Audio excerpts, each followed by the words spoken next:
Good morning, guys. Right, it is Sunday, and this is going to be my 20-week update. So it's going to be a little different today.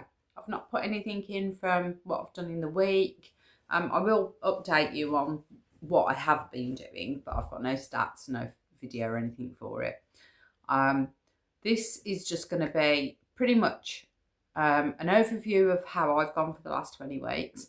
But I want to start off with a few hints, tips, tricks that I've basically learned over my 20 weeks. So this is going to be things that I sort of believed at the beginning that I don't believe now, or things that I wish I'd have done differently from the start, that I've changed along the way. So just hopefully, if there's anybody out there that's listening that is new to the journey or is thinking about it, then I hope that this could be a little helpful. Right, just to start off, thank you for those that have come back to me. I'm really picking up a really good group of people that are following me regularly, so I really appreciate that. And if you're new to this, you've just found me, thank you again. I've got a few. I think I've done about 6 videos now. So if you want the backstory, if you go back to my first one, it will give you all my history, and basically how I got to where I am today. So by all means, go back and have a look at those for me. Like, subscribe. I'm going to put it in there anyway.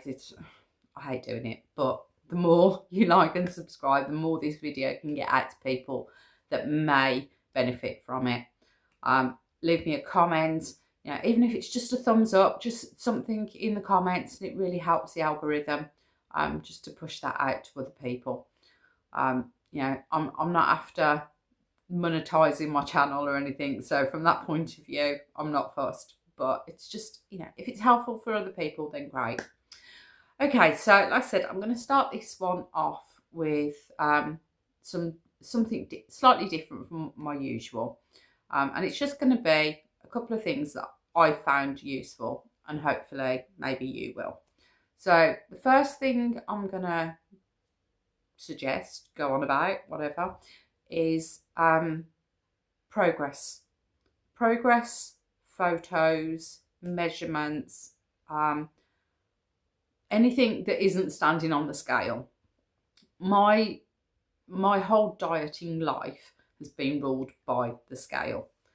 Very rarely I would take measurements, and it dawned on me the other day that none of the groups, none of the Slimming Worlds or the Weight Watchers or all the big dieting companies out there, they all rely on the scale.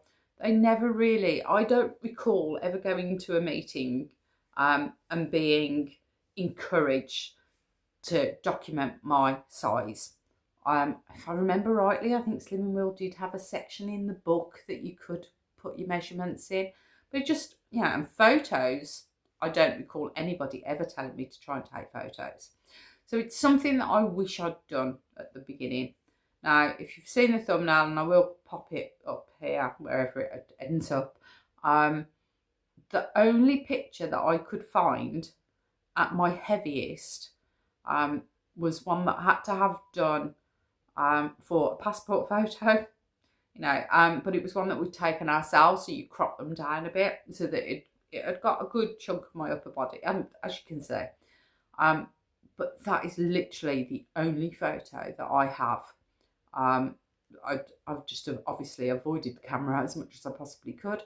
And now, 4 stone down, 4.5 stone down from that picture, I sort of regret not doing these photos, the ones, actually showing a little bit more.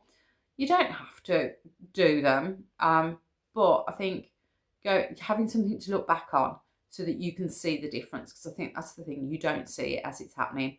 I sure as hell didn't see it as it was going on, so I don't see it as I'm losing.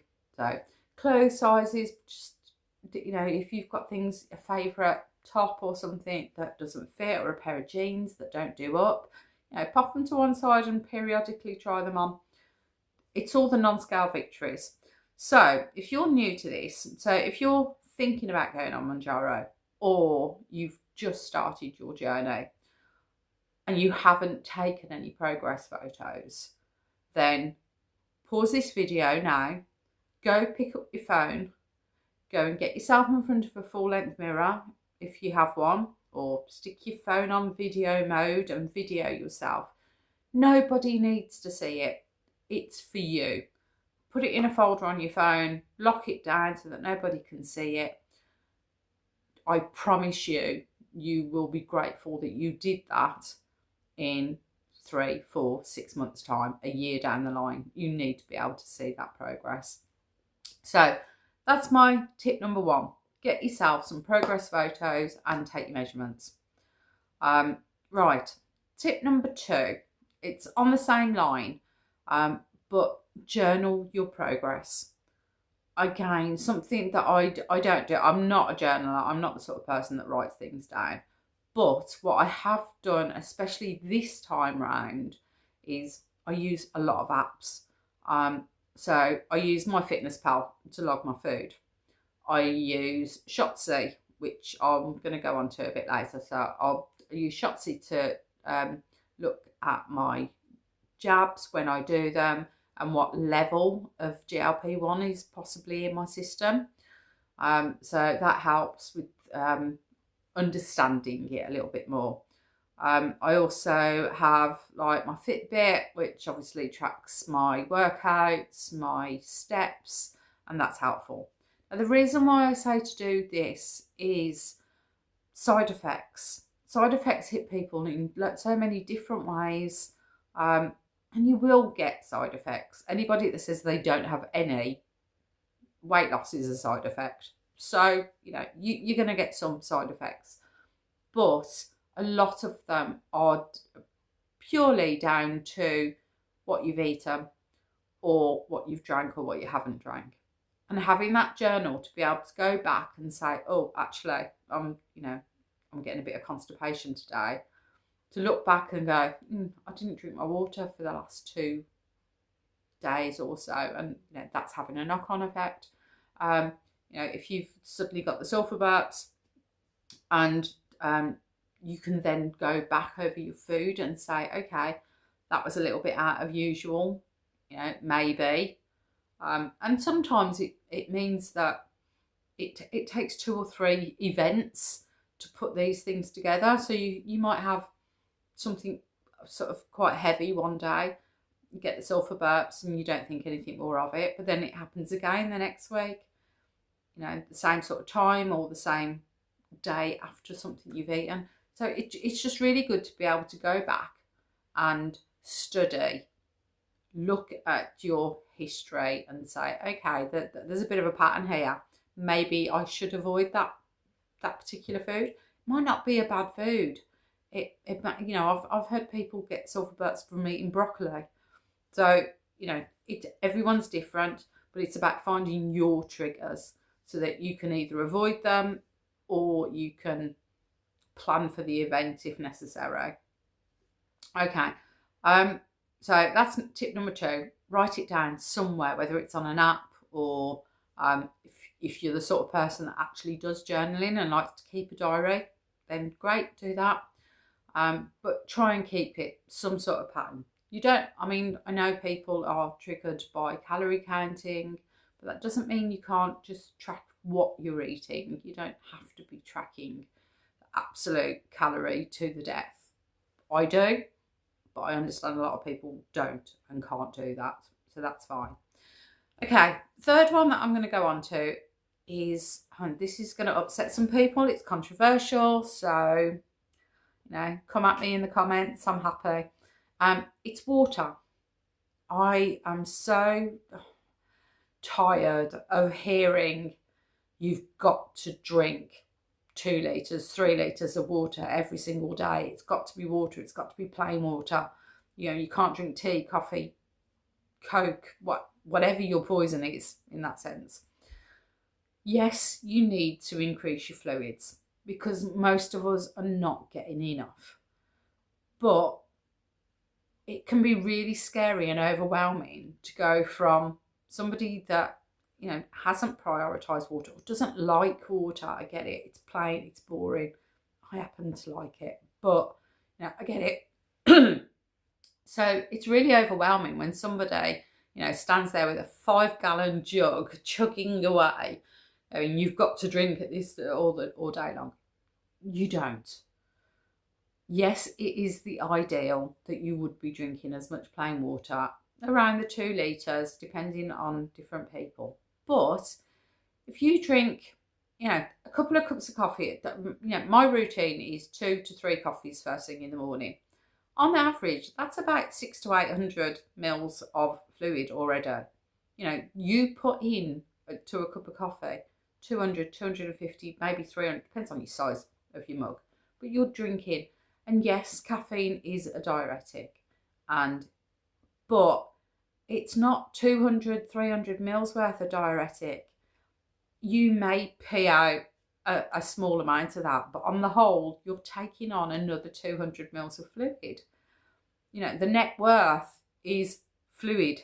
So, you know, so if tea is your poison, then, you know, try and up your cups of tea. If you really don't want to drink water, try and, you know, have a couple of extra cups of tea during the day. You listen to your body will tell you that you're thirsty. If, you know, milk's brilliant. Milk gives you your protein as well. I think off the top of my head, a glass of milk's going to give you about 8 to 9 grams of protein. Why wouldn't you drink milk? And it's hydrating. It's not just water that is hydrating. Any fluid that you take on board. A lot of our hydration comes from our food. So, you know, salad leaves, vegetables, they're something like 98% water.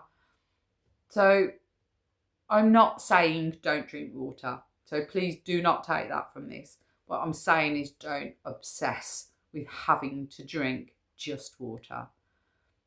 If you can add in 1 or 2 glasses of water or squash, something extra during the day, it will be beneficial. And you do it slowly. You build up.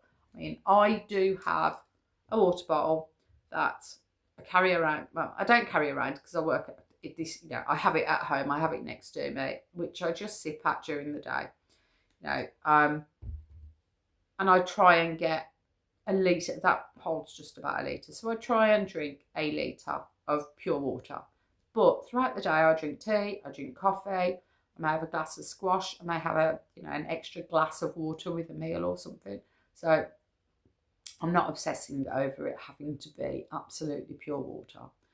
So that's water for me. Like I said, yes, you need fluids. If you're getting headaches, you need fluids. Right.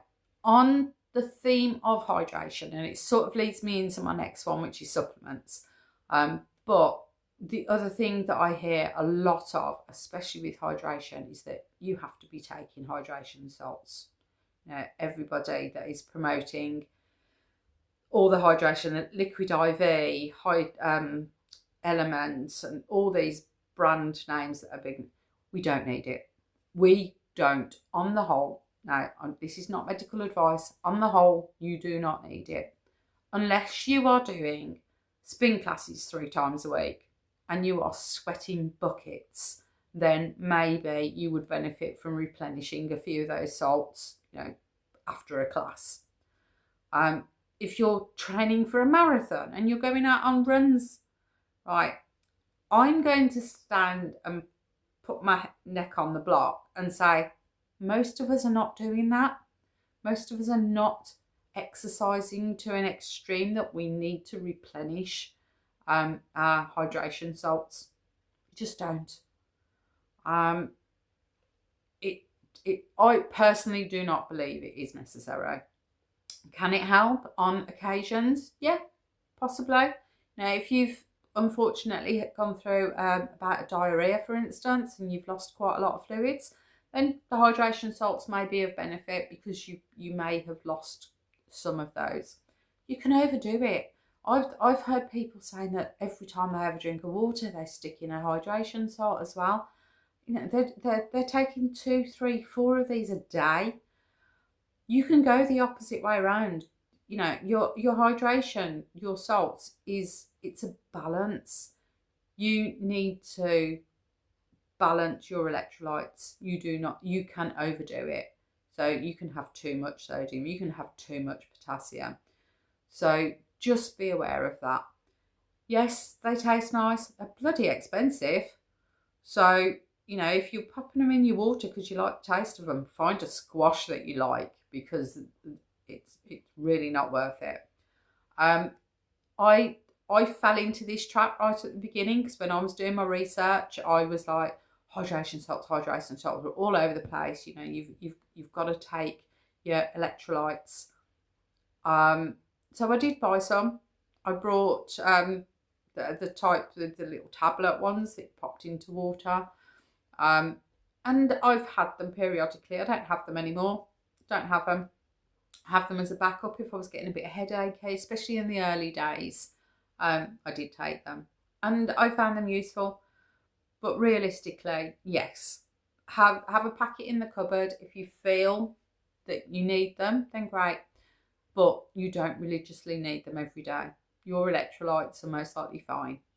And if they're not, and you're not extreme exercising, I'd say extreme, it's not above and beyond, but if you're not training for a marathon or doing spin classes 3 times a week, you don't need to be taking electrolytes.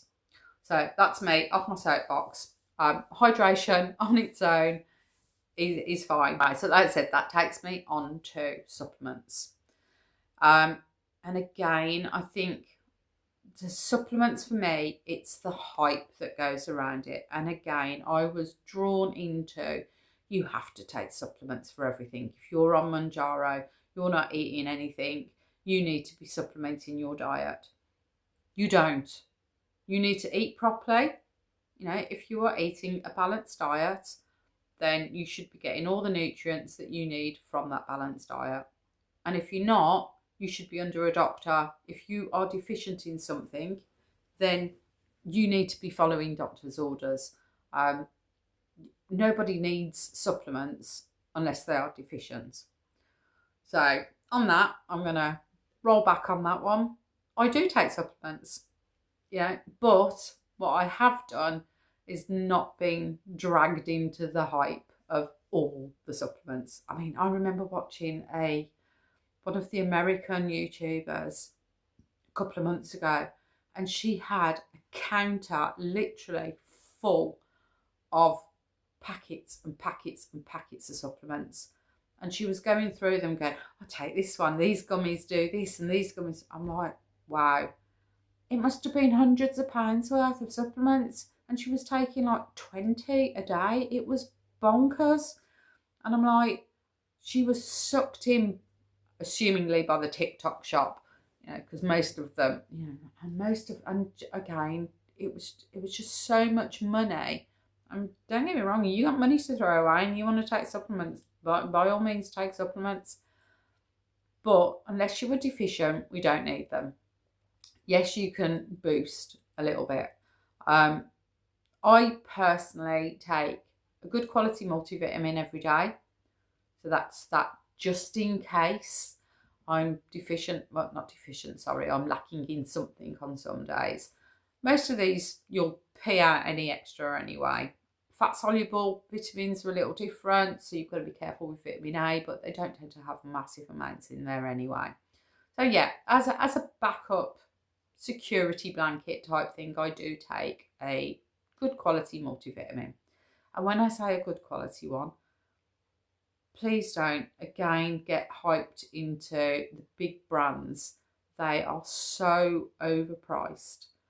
Do some research. Get online. I will show that. I'll pop a picture in of the ones that I take. Do some research. Get online. Amazon do loads. Places like Holland and Barrett have their own brands. What you pay for a pack of 7Cs compared to what you'll get in a bog standard own brand, it's ridiculous. You're paying for the brand. Look at, it's like buying generic paracetamol. the active drug is the same. The quantities are the same. If you want to pay for a brand, then if you've got money to do that, then by all means do. So again, all round multivitamin. I do take vitamin D.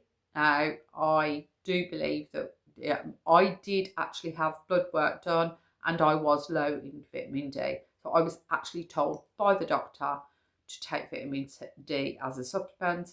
And I was also given guidance around just go buy the shop bought stuff, make sure it's around 4,000 IUs, I think it is, which is good quality, and just take it regularly. I wasn't massively deficient, I was just a little bit under.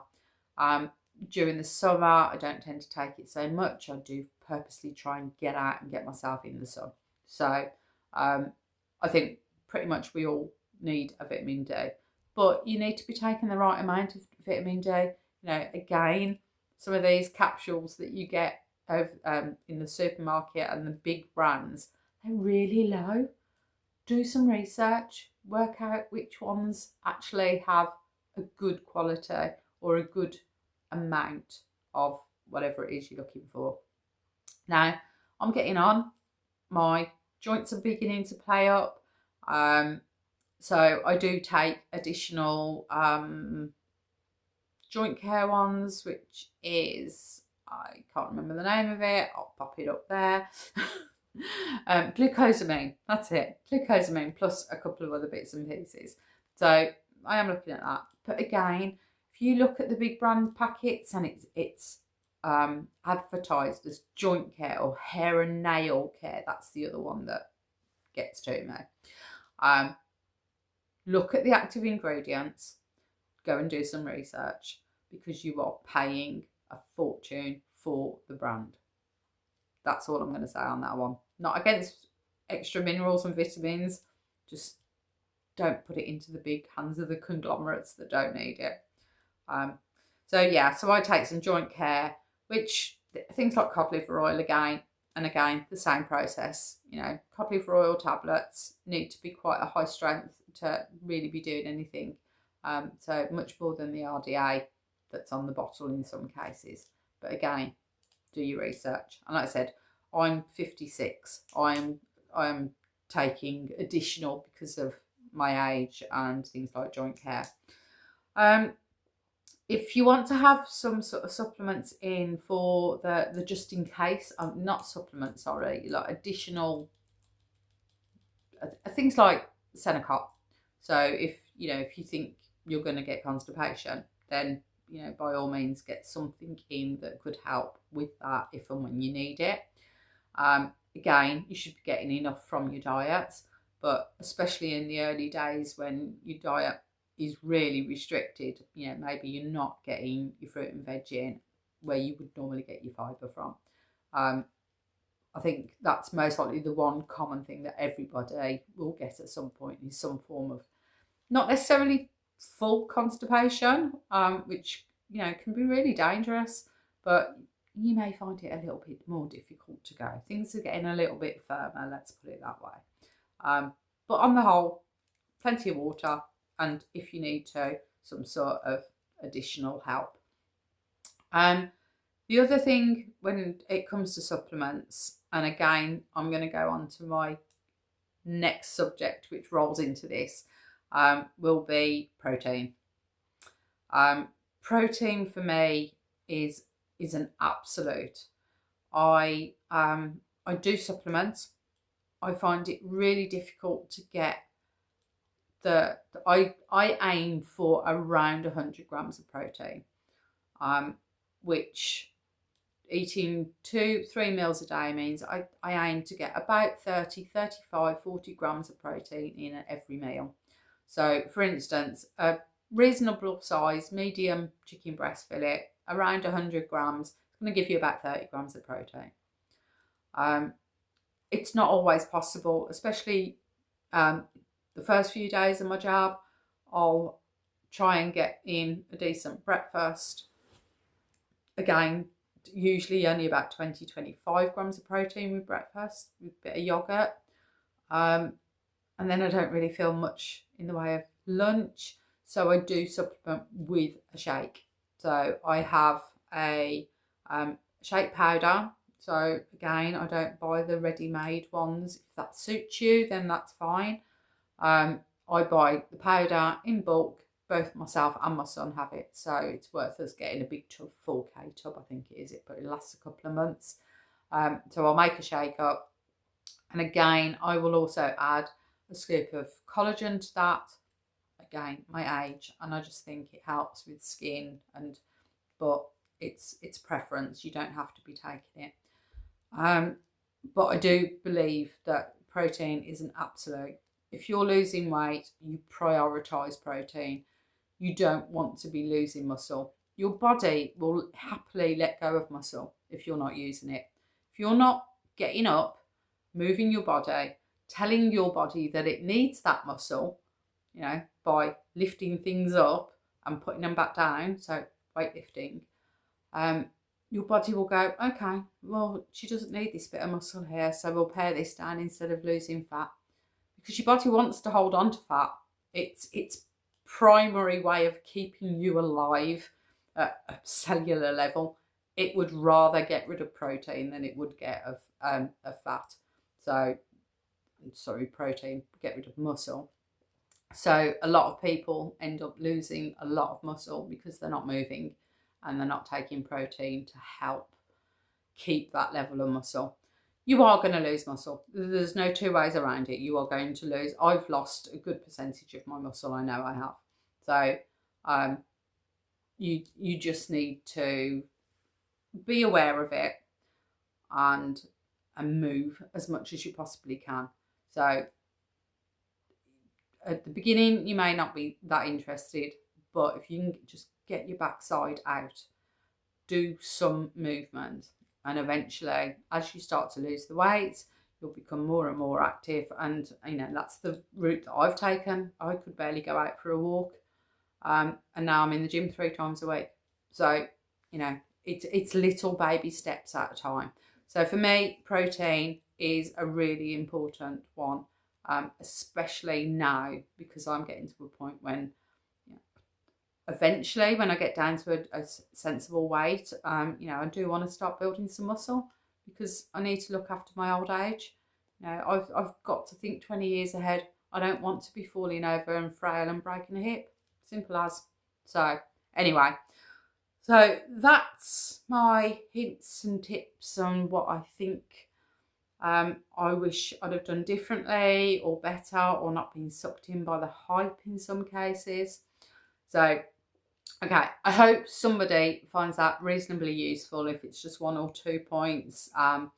But hopefully that will help everybody on their journeys. And I'm not saying don't take it seriously, but just don't get sucked in by the hype in some cases. Make your own decisions and do some research. Right, okay, I'm going to move on, and I'm going to give you a quick update. So I'm really aware that I've already run into half an hour. So I'm going to give you a quick update on how I've done for the month. No, sorry, for the 20 weeks, 5 months that I've been on. I started in very end of November. So I'm going to give you some progress. You've seen the progress photos on the thumbnail. I'm also going to go over my body measurements as well. So it's not just about the scale. So let me just grab the screenshot for this one. Okay, right, I'm back. Glasses are on because I'm going to need to read some stats. So this is my overall for the whole of the time that I've been on Mounjaro. I took my first jab on, I believe, the 28th of November. So 20 weeks. And so far, I have weighed in today. And bizarrely, I have actually put on today. I've my first ever weight gain, and I've put on 0.4 of a pound. However, I'm really not fussed about it, to be completely honest. I know my food has been absolutely on point this week. I've been to the gym 3 times. But we did have a barbecue last night, and I drank a bottle of wine. So my weight is immaterial today as far as I'm concerned. So at my start, I weighed in at 169 pounds, which is 12 stone 11, 76.8 k. Today, even with the slight weight gain, I've weighed in at 147.4 pounds, 10 stone 7.4 pound, and 67 k. So that's a total loss in 20 weeks of 21.6 pounds, or just shy of 10 k. I think it was 9.8 k, which I'm over the moon with. Now, I know that doesn't seem a massive amount to some people, but £20 in 20 weeks is more than I would have done previously. Slow and steady. I started my journey, I mean, the fat photo is me at 15 stone, so that's £210. And I think, if I remember rightly, 95.45 k. So I was big. I'm gonna try and find a polite way of doing it. I was big. It's as simple as that. I was as round as I was high. You know, I don't have my measurements, but I really do believe that my measurements were, well, they were horrendous. You can tell by the photo. So anyway, so when I started my BMI, my Mounjaro journey, my BMI was about 32.3. I believe going back at 210, my BMI was nearer 40, 38, I think. So around that again. I haven't done the maths on it. So my BMI today is 28.2. So that's come down by 4 points basically. My body fat when I started was 41.5%. I'm now down to 35.2. So that's nearly 7. I'm doing the maths off the top of my head. So I apologise, I haven't worked it out previously. My scale measures muscle mass. So when I started, I was 92.8 muscle mass, and that's pounds, sorry. I'm now down to 89.8. So I have lost some muscle. I've lost about £2 of muscle, which is expected. But £2 out of the 20 odd pound that I've lost, what's that? 10%, which is good. People lose 25%, and that's what you don't want. You are going to lose some muscle. My visceral fat this is the bit that's all held around your belly, around your organs. I hold a lot of weight on my stomach. So my visceral fat when I started was 14. I'm now down to 10. And that still goes amber on my scales. I think I need to get it down under 9 for it to go to green. So it might even be 7. Can't remember, but it's ticking down. Subcutaneous fat, I started off at 36.5. That's now down to 31.5. So that's another 5 points off that. And that's in percentage. It's weird, these scales. Some of them are percentages and some of them are actual pounds. So it's difficult to compare. It's apples and pears a little bit. So I don't look at the figures as an absolute. I look at them as a trend. So as long as it's ticking down in all aspects, or in some cases you want it to be actually going up. But right, my body age. Now I am 56 years old. According to my scale, when I got on them the first time round, it said I was 63. So that's a bit of a bleh. So now I've dropped it down to 60. So I'm still 4 years older. My body is still 4 years older than my actual age. So that's still something that I need to tick off. And my muscle ratio when I started, so it's the muscle to fat ratio, was 54.9. And I've now bumped that up to 60.9, so nearly 61% of my body is muscle, which is, that's what you want ticking up. You want more muscle than you've got fat.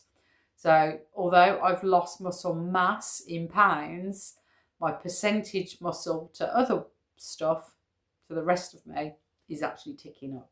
So you do have to sort of understand the maths a little bit. So if you're not maths minded, I get it, totally.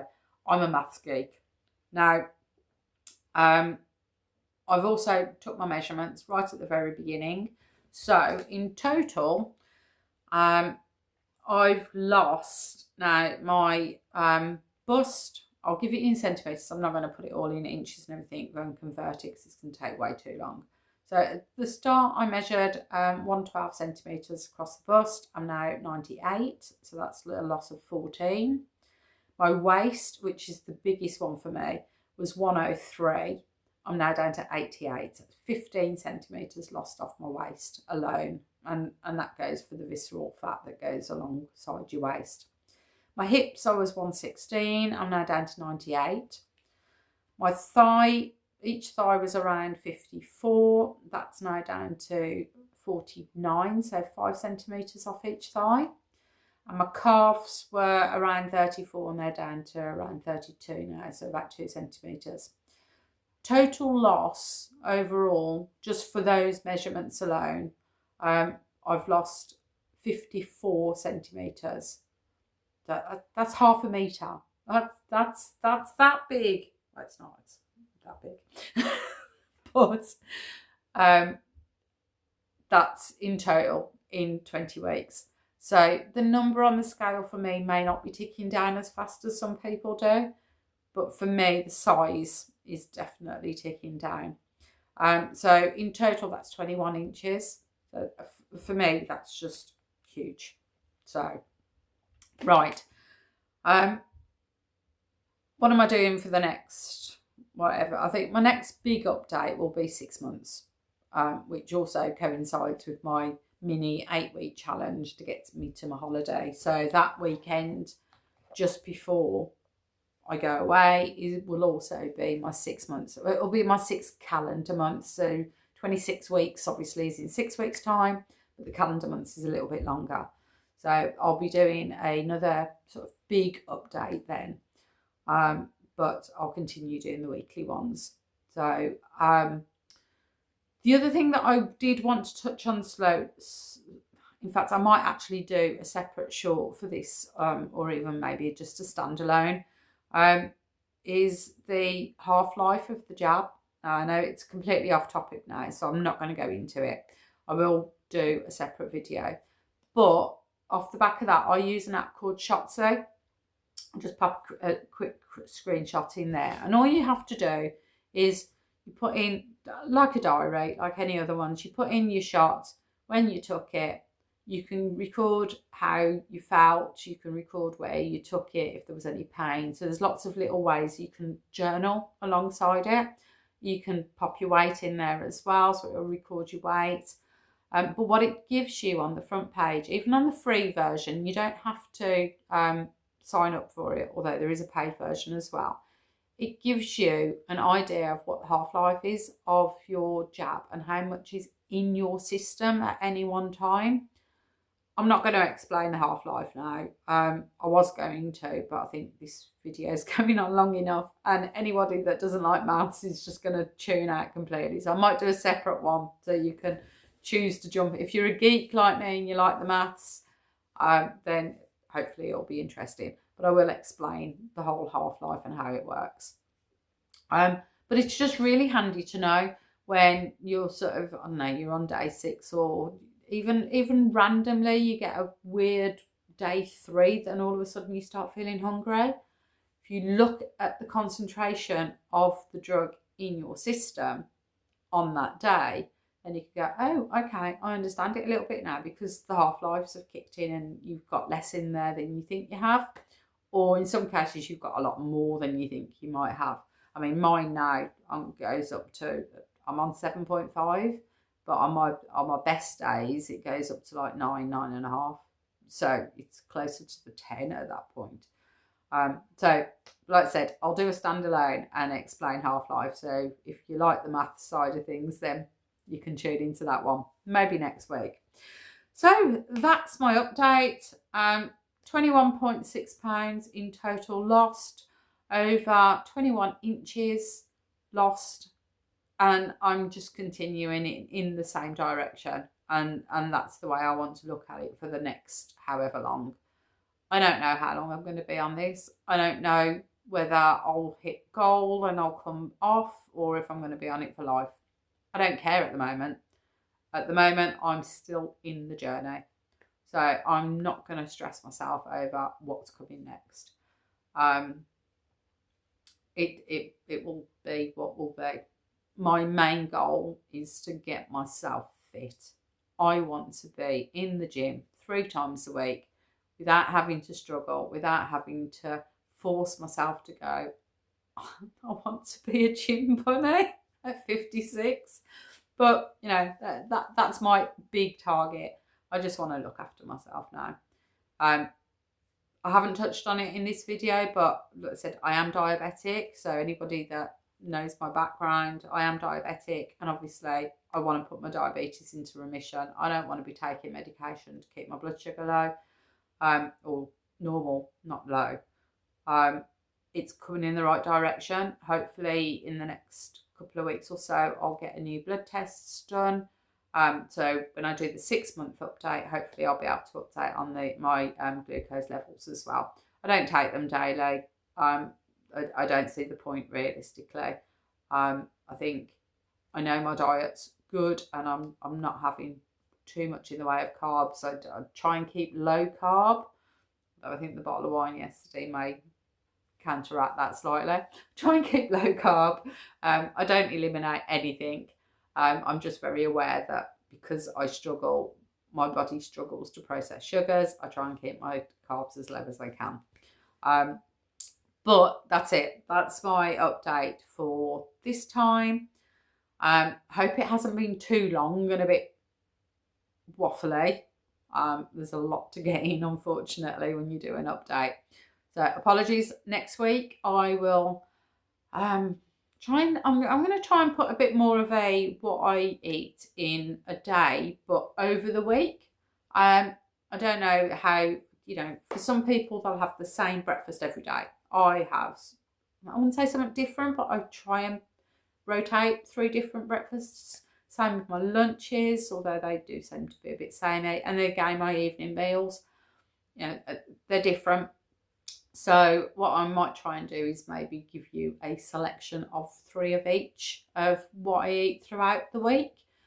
So hopefully that might give some people some extra ideas, or just especially with my protein, of how I try and get my protein in. So, right, on that note, I know I'm completely waffling now. So it is, by the time you guys have watched this, the football hopefully have already gone and done. So go Blues, we won.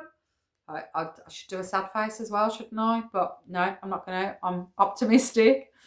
So that one's for Neil, and I know he's down at Wembley, so I fingers are crossed. I will be watching it on the telly, but we're doing well at the moment. So yeah, I'll leave it at that. By the time you guys watch this, I might have to put in a little caveat because I might be editing whilst the match is on. But no. I'm going to go and set up the TV, set up my editing app, and get this all out for you. And I'll catch you next week. Hopefully I'll counteract that bottle of wine and the 0.4 will go. But for now, you guys have a fantastic week ahead of you. And I will catch you next Sunday with another update. So, bye for now.